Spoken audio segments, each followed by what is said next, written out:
Next patient. வணக்கம் doctor sir, எப்படி இருக்கீங்க? நல்லா இருக்கேன் சார், நீங்க எப்படி இருக்கீங்க? போன வாட்டி வரும்போது ரொம்ப ஃபீவரா இருந்தது. இப்போ நீங்க கை பட்டோனே எனக்கு சரியாயிடுச்சு சார். நீங்க வந்து டெய்லி வந்து வெளிய கிடைக்கிற ஃபுட் சாப்பிடுறதுனால உங்க உடம்பு வந்து அன்ஹெல்தியா இருக்கு. இப்போ சரியாயிடுச்சு. நீங்க வந்து வெஜிடபிள்ஸ், பழங்கள், நட்ஸ் நீங்க சாப்பிட்டீங்கன்னா உடம்பு வந்து உங்களுக்கு ஆரோக்கியமா இருக்கும். அதுக்கு முன்னாடி ஒரே ஒரு டெஸ்ட் மட்டும் எடுத்துங்க சார். உங்க உடம்பு வந்து எந்த ஒரு பிரச்சனையும் இல்லாம ஆரோக்கியமா இருக்கு.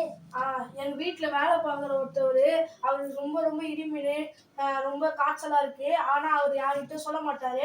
அவர் மட்டும் ஃபுல் செக்அப் பண்றேங்க. அவர்கிட்ட காசு கேட்காதீங்க, நான் கொடுத்துருவேன். சரிங்க சார், இப்போ அவர் வந்திருக்காரா? வந்துருங்க. முத்தையா, என்ன இவருக்கு தான் நான் வேலை செய்யறேன். காலைல இருந்து ஆசீர்வாதம் இருக்குப்பா. டாக்டர் சார் வேணாம் சார். முத்தையா, இது டாக்டர் சார் உங்க பையனா? ஆமாப்பா, இவர் தான் என் பையன். ஆமாங்க சார், அவர் தான் எங்க அப்பா. இதாப்பா நேமன், உனக்கு சாப்பிட எடுத்துருக்கேன். இதாப்பா. சரிங்கப்பா. எங்க அப்பா படிச்ச படிப்புக்கு எங்க அப்பாவை முத்தையான்னு கூப்பிட்டு இருக்காங்க. நான் படிச்ச படிப்புக்கு என்ன சாரும் டாக்டர்னு கூப்பிட்டு இருக்காங்க. படிப்பு தான் வாழ்க்கையை முன்னேற்றும். ஆமாப்பா, படிச்சாதான் வாழ்க்கையில முன்னேற முடியும். ஆமா சார், டாக்டர் சார் நீங்க சொல்றது உண்மைதான். 100% உண்மை.